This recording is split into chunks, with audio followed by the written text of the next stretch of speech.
제8장.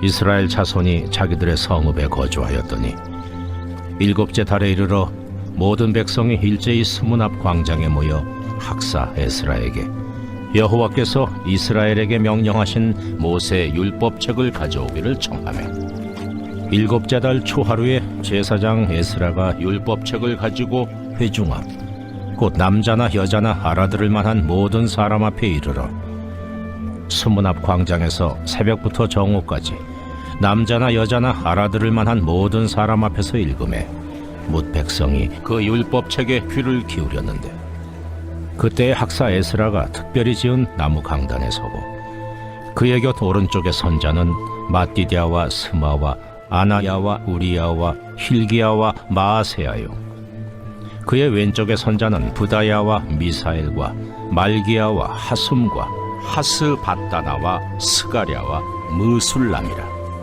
에스라가 모든 백성 위에 서서 그들 목전에 책을 펴니 책을 펼 때에 모든 백성이 일어서니라.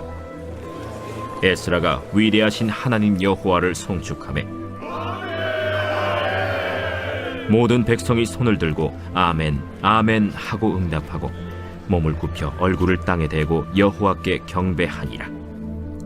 예수아와 바니와 세레비아와 야민과 악굽과 사부대와 호디아와 마세야와 그리다와 아사랴와 요사밧과 하난과 블라야와 레위 사람들은 백성이 제자리에 서 있는 동안 그들에게 율법을 깨닫게 하였는데, 하나님의 율법책을 낭독하고 그 뜻을 해석하여 백성에게 그 낭독하는 것을 다 깨닫게 하니 백성이 율법의 말씀을 듣고 다 우는지라. 총독 느헤미야와 제사장 겸 학사 에스라와 백성을 가르치는 레위 사람들이 모든 백성에게 이르기를, 오늘은 너희 하나님 여호와의 성일이니 슬퍼하지 말며 울지 말라 하고, 느헤미야가 또 그들에게 이르기를, 너희는 가서 살진 것을 먹고 단 것을 마시되 준비하지 못한 자에게는 나누어 주라. 이날은 우리 주의 성일이니 근심하지 말라. 여호와로 인하여 기뻐하는 것이 너희의 힘이니라. 유럽의 중세 시대에 있는 그 수많은 성당들을 보면은 한 가지 특징이 있는데요. 종교적인 타락이 심한 시대였을수록 그때 지어진 성당은 그럴수록 화려하게 지어졌다라는 것입니다. 신앙심의 본질이 죽어갈수록 외향에 목을 메었다라는 것이죠. 외향에 더 화려하게 치장하는 것에 중요하게 여겼던 중세 시대를 보여줍니다. 저희는 이제 새 성전 입단을 앞두고 있는 가운데 있죠. 담임 목사님 정말 자주 얘기하시는 것 같습니다. 건물이 전부가 아니다. 그리고 우리가 하나님의 성전이 되어야 한다. 우리가 하나님의 성전이다. 우리가 하나님의 성전으로 지어져 가야 한다라는 말씀을 정말 많이 말씀해 주셨습니다. 감사하게도 올해 우리 교회는 전교인 성경 통독을 하고 있습니다. 정말 우리가 성전이라 생각하고 우리가 하나님을 예배하는, 나 자신이 하나님을 예배하는 성전으로 살아가려고 말씀을 사모하는 모습이 너무 감사하고 너무 귀한 모습입니다. 이미 성경 안에는 건물만 지어지는 게 중요한 것이 아니고 그 세대가, 그 민족이 제대로 세워지는 게 중요하다라는 것을 알고서 준비했었던 모범적인 사례가 있습니다. 그게 바로 여러분들이 오늘 읽어본 말씀입니다. 느헤미야와 고향으로 돌아온 이 유대인들이요, 성전을 복구해내고 기어이 하나님을 의지해서 성벽을 재건해냅니다. 성벽이 재건되었을 때 느헤미야가 처음 했던 행동이 이 유대인들을 다 모아서 말씀 사경회를 갖는 것이었습니다.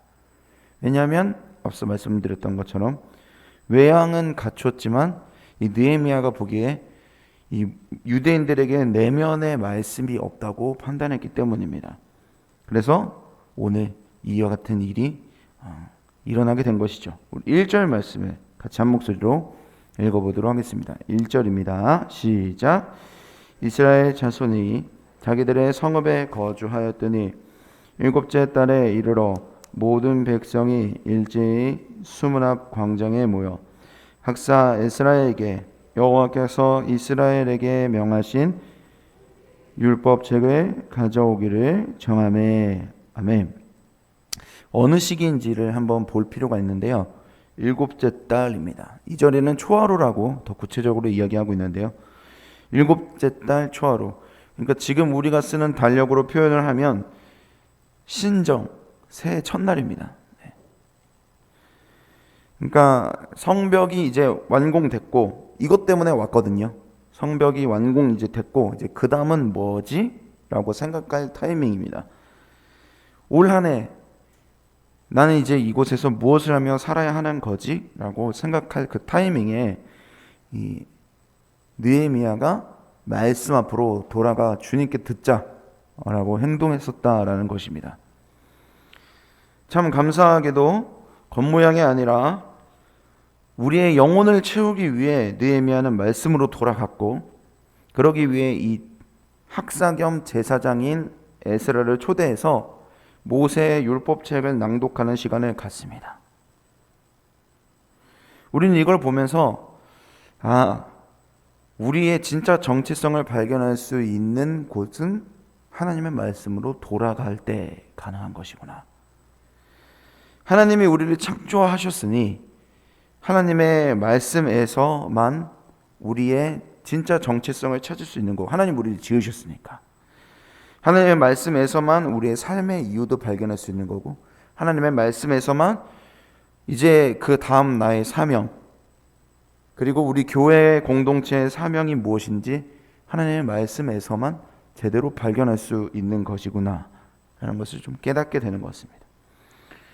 우리의 교회가 새 성전에 들어간 이후에도 올해 2022년 하나님의 말씀을 가까이 해서 앞으로 하나님이 이 덕소교회를 사용하실 사명과 비전을 우리 모든 성도님들이 건강하게 발견하고 꿈꿀 수 있게 되기를 주님의 이름으로 간절히 축원합니다.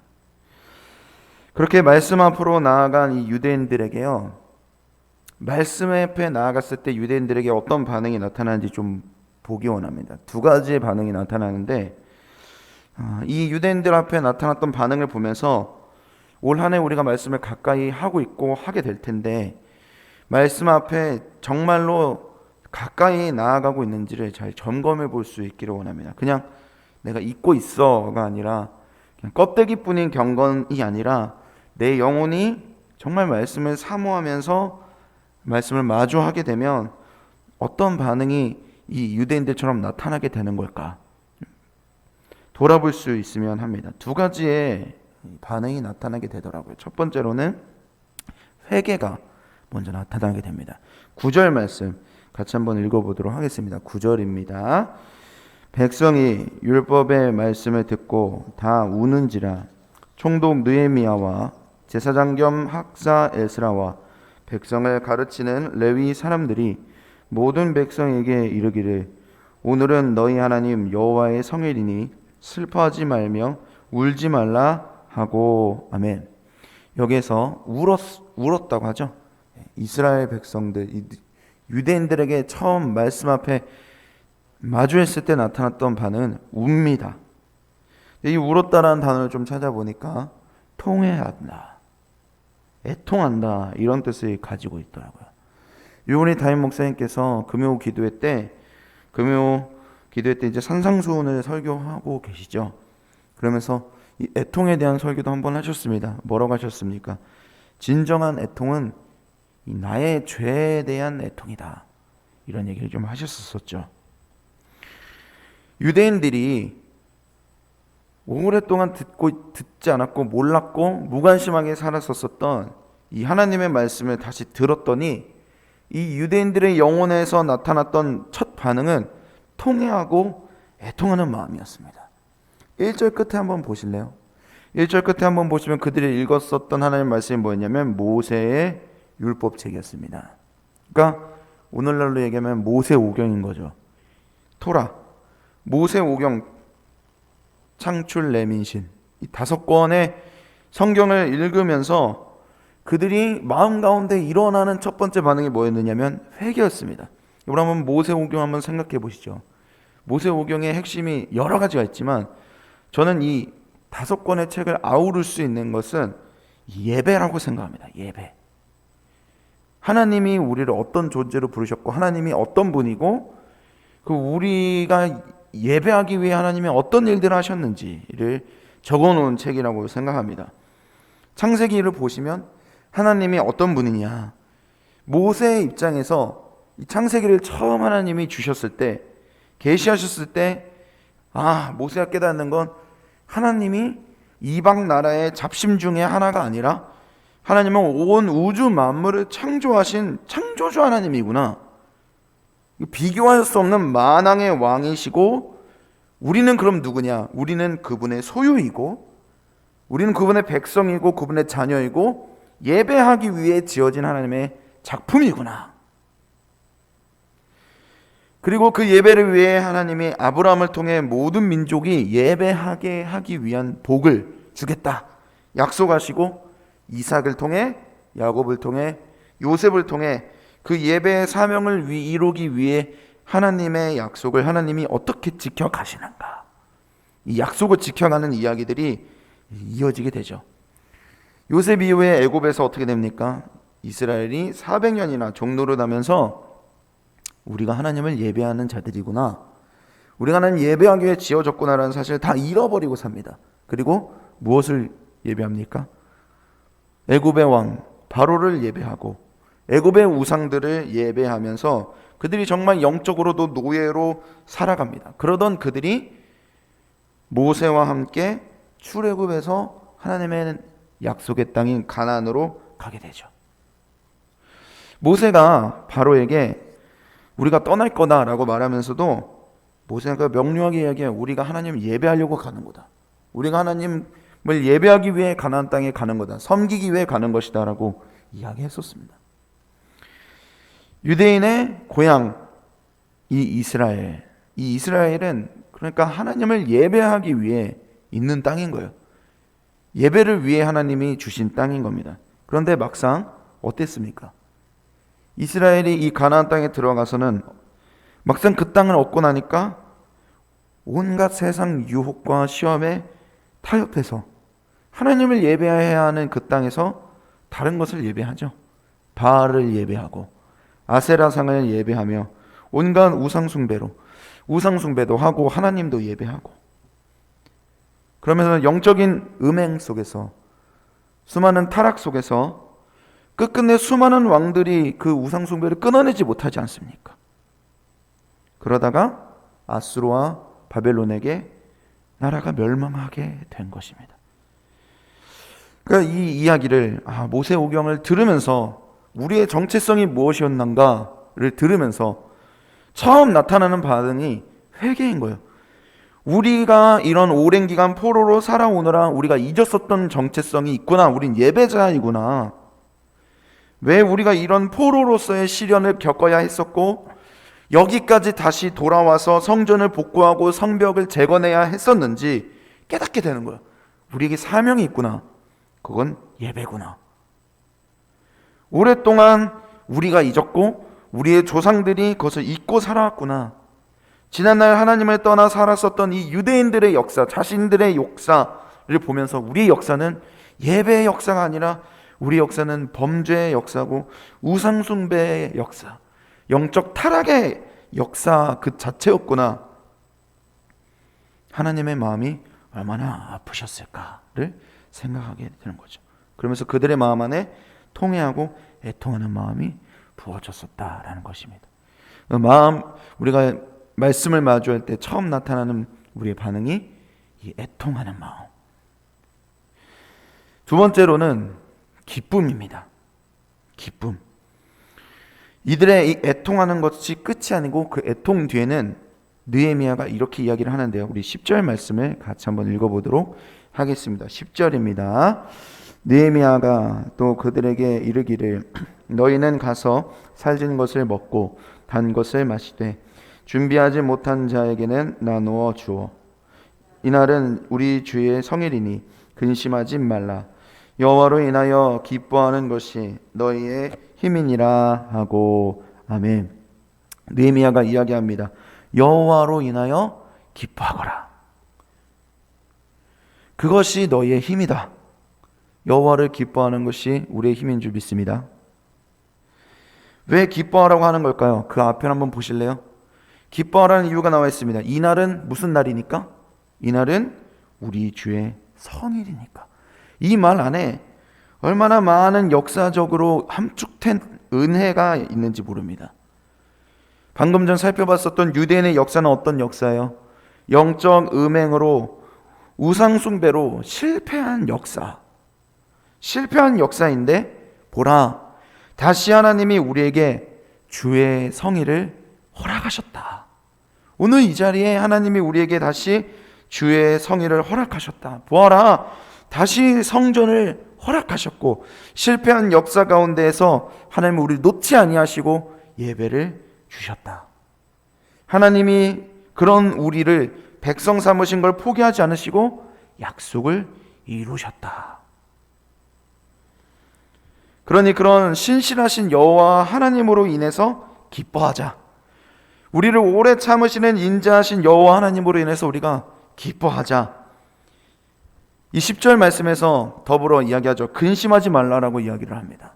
이 근심하지 말라라는 말이 그냥 단순히 너 걱정하지 마 이런 말이 아니라 왜곡시킨다는 뜻을 가지고 있더라고요. 그러니까 거짓된 가짜 걱정을 꾸며낸다라는 뜻인 거예요.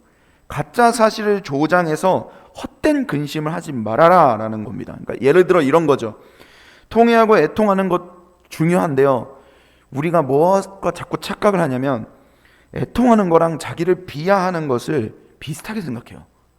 애통하는 것이랑 자기를 비하하는 것은 너무 다릅니다. 우리가 건강하게 애통하고 나면 그 뒤에는 꼭 무엇이 오냐면 하나님의 은혜가 와요. 우리가 참회하고 애통하고 나면 하나님이 그런 우리의 영혼을 그대로 내버려 두시지 않으십니다. 꼭 찾아오셔서 나를 사랑하시는 하나님의 아버지의 따뜻한 은혜를 우리에게 부어주시고, 그래서 무엇으로 바뀝니까? 애통이 기쁨으로 변하는 거예요. 놀랍고도 신비로운 경험이죠. 근데 만약에 이런 음성이 계속 들린다면 이건 사단의 참소인 거예요. 야, 네가 그렇게 많은 과오를 저질렀으면서도 네가 하나님 앞에 어떻게 나와? 하나님 널 포기했다. 널 용서하지 않아. 네가 무슨 낙작으로 하나님 앞에 가까이 가려고 그래? 이렇게 말하는 음성이 들리거나 마음이 든다면 그건 사단의 참소인 겁니다. 거짓인 겁니다. 거짓으로 우리를 걱정하게 하는 겁니다. 예수님 뭐라고 말씀하셨습니까? 산상수훈에서 애통하는 자는 복이 있나니 그 다음 뭡니까? 그들이 위로를 받을 것이며, 위로를 받을 것이며. 참된 애통에는 반드시 하늘의 위로가 있습니다. 하나님이 이렇게나 범죄한 우리를 그냥 두지 않으시고 끈질기게 붙드셔서 다시 예배를 허락해 주셨구나. 보라, 여호와의 성일이다. 그 크고 위대하신 하나님으로 인해서 우리 기뻐하자. 그것이 우리의 힘이다. 이 힘이라는 말은 산꼭대기라는 뜻이에요. 방파제. 무슨 말입니까? 어떤 세상의 유혹과 시험에 몰려오고 죄로 일그러진 삶을 우리가 살았더라도 우리가 주님 앞으로 돌아갔을 때 하나님이 우리의 산꼭대기가 되신다. 하나님이 우리의 방파제가 되셔서 우리를 보호하신다는 거예요. 그 신실하신 하나님을 기뻐하는 것이 우리의 방파제이고 우리의 산꼭대기요, 우리의 힘이다. 유대인들의 이 역사를 볼 때 사람에게는 소망이 없어요. 반복하는 그 수많은 범죄와 실패. 그러나 이 소망 없는 인생도 하나님의 손에 붙들리면 예배자로 바뀌는구나. 예배자 되는구나. 그 하나님으로 인해 기뻐해라. 말씀을 좀 마치도록 하겠습니다. 사랑하는 덕수교회 성도 여러분, 새 성전 입당을 우리가 앞두고서 말씀을 가까이 하는 것이 우리의 심령의 복인 줄 믿습니다. 그 안에 우리의 정체성이 있고 삶의 이유가 있고 우리의 사명이 있어 말씀에서 비로소 제대로 발견하게 될 줄 믿습니다. 나아가 내 심령이 말씀 앞에 제대로 반응하고 있는지, 통회와 애통함이 있는지, 그리고 그것을 넘어서 여호와 하나님으로 인해 참된 영혼의 기쁨과 평안이 있는지 돌아보시고, 올 한 해 우리 교회가 외향만 새롭게 되지 않고 성도의 내면도 부흥을 경험하는 귀한 한 해가 되시길 주님의 이름으로 간절히 축원합니다. 함께 기도하겠습니다. 사랑해 주님, 감사합니다. 오늘 이 말씀을 통하여서 하나님, 우리의 심령이 성전으로 지어져 가길 간절히 소망합니다. 하나님, 우리들에게 허락하신 귀한 이 예배의 사명이 있음을 발견할 수 있기를 간절히 원합니다. 우리가 말씀을 가까이 할 때에 비로소 거기에서 우리가 살아야 할 이유를 발견하게 되고, 거기에서 하나님 우리의 정체성을 알게 되고, 이후에 우리가 살아가며 어떠한 사명이 우리에게 있는지, 내가 그 사명대로 살고 있는지 제대로 보고 알고 깨닫고 주님 우리가 따라갈 수 있사오니 그 말씀을 가까이 하는 참된 복된 삶을 살아갈 수 있도록 우리 성도님들을 축복하여 주시옵소서. 주님 말씀 앞에서 우리들이 필요한다면 우리가 회개로 반응할 수 있도록 정직한 심령을 주시고, 주님 그러나 그 회개 이후에, 애통 이후에 우리가 여호와로 인하여 기뻐할 수 있는 은혜를 주셔서 그것이 우리의 심령의 힘이고 오늘을 살게 하는 힘이 되어질 수 있도록 인도하여 주시옵소서. 감사합니다. 주님 예수님의 이름으로 기도하옵나이다. 아멘. 하늘에 우리를 향한 주님의 뜻을 이루소서. 100대 기도문. 수요일 하나 되는 건축 과정을 위하여 13페이지입니다. 설계를 통하여 표현된 상징성, 기능성, 견고성, 미래성이 은혜롭게 건축되어 덕소교회의 건축이 시대를 대표하는 건축이 되게 하옵소서. 하나님께서 지혜를 주시고 재능을 주셔서 설계사의 도면 그대로 정확하고 세밀하게 시공되게 하옵소서. 시공사와 건축위원회 사이에 원활한 소통이 이루어지게 하시고 교회 건축의 모범이 되는 건축 과정이 되게 하옵소서. 시공사를 통하여 진행되는 건축의 단계마다 그 분야에서 가장 신실하며 탁월한 전문가들을 붙여주시고 성령으로 하나 되어 최상의 팀워크를 이루게 하옵소서. 처음부터 끝까지 모든 과정에 하나님의 인도하심을 받는 시공사가 되게 하시고 한치의 어긋남과 흐트러짐이 없이 완벽하고 튼실한 건축 과정이 되게 하옵소서. 부살렐과 오홀리압처럼 정직하고 신실한 마음으로 공교한 기술과 예술성, 안전성으로 섬기는 건축 시공사가 되게 하옵소서. 세밀한 시공을 통하여 성전 건축이 덕소와 남양주를 대표하는 명품 건축이 되게 하시고 한국 건축의 새로운 모델이 되게 하옵소서. 공사하는 기간에 시공사가 하나님의 도우심을 간구하며 성실과 정직으로 공사를 맡게 하시고 특별히 하도급업체나 인부에 이르기까지 좋은 사람들로 채워지는 은혜를 경험하게 하옵소서. 공사 기간에 시공사의 재정이 원활하게 하셔서 금전적인 어려움이 없게 하옵소서. 건축에 조금의 차질이 없도록 모든 건축 자재가 잘 준비되게 하시고 일기와 환경까지도 하나님께서 섭리하여 주셔서 물 흐르듯이 진행되는 건축이 되게 하옵소서. 시공 과정 중 건축에 대한 의견을 나누고 상황을 점검할 때마다 막힘없는 소통이 이루어지는 행정이 되게 하옵소서. 건축이 진행되는 동안 우리 교회를 통해 넘치는 은혜와 복을 받아 사업이 더욱 번창하게 하시고 기쁨으로 건축에 동참하는 업체 되게 하옵소서. 시공사의 모든 직원들이 성전 건축을 통해 하나님을 알게 하옵소서. 시공사가 교회를 건축하면서 더욱 많은 일거리가 생겨나게 하시고 교회의 건축을 즐거움으로 감당하게 하옵소서. 토목, 구조, 기계, 전기, 냉난방, 조경, 음향, 영상, 조명 등 모든 분야가 잘 시공되어 정교함과 탁월함을 갖춘 건물로 마무리가 되게 하옵소서. 예수님의 이름으로 기도드립니다. 아멘.